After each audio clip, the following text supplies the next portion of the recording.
ஸ்ரீ சாய்பாபாவின் மீது நாட்டினரும் வெளிநாட்டினரும் ஆகிய லட்சக்கணக்கான பக்தர்களுக்கு அசைக்க முடியாத நம்பிக்கையுள்ளது. பக்தர்கள் பக்தி உணர்வுடன் ஸ்ரீ சாய்பாபாவின் திருவடிகளில் பலவிதமான காணிக்கைகளை சமர்ப்பித்து வருகின்றனர். அதுபோல இன்று பஞ்சாப் மாநிலத்தின் பத்திண்டா பகுதியைச் சேர்ந்த சாய் பக்தர் திரு அஜய்குமார் அவர்கள் 200 கிராம் எடையுடைய அழகிய பொறித்த வேலைப்பாடுகளுடன் கூடிய தங்க கிரீடத்தை ஸ்ரீ சாய்பாபாவின் திருவடிகளில் சமர்ப்பித்தார். இந்த கிரீடம் ஸ்ரீ சாய்பாபா நிறுவனத்தின் துணை முதன்மை செயல் அதிகாரி திரு பீம்ராஜ் தராடே அவர்களிடம் ஒப்படைக்கப்பட்டது. இந்த கிரீடத்தின் மதிப்பு சுமார் 29,19,800 ரூபாய் ஆகும். இந்த நிகழ்ச்சியில் ஸ்ரீ சாய்பாபா நிறுவனத்தின் சார்பில் துணை முதன்மை செயல் அதிகாரி திரு பீம்ராஜ் தராடே அவர்கள் தான தர்மம் செய்த சாய் பக்தர் திரு அஜய்குமார் அவர்களை கௌரவித்து நன்றி தெரிவித்தார்.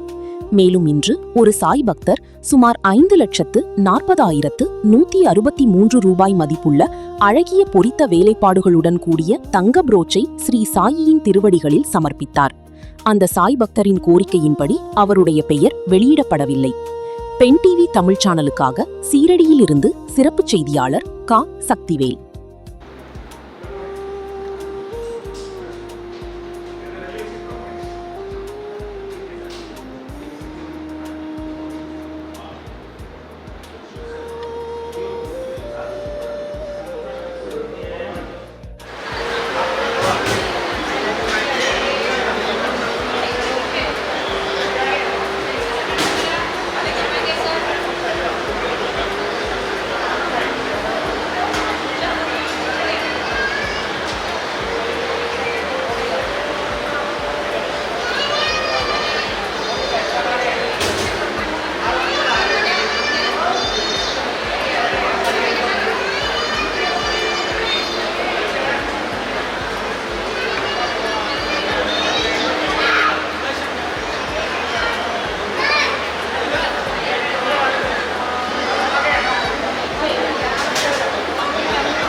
Thank you.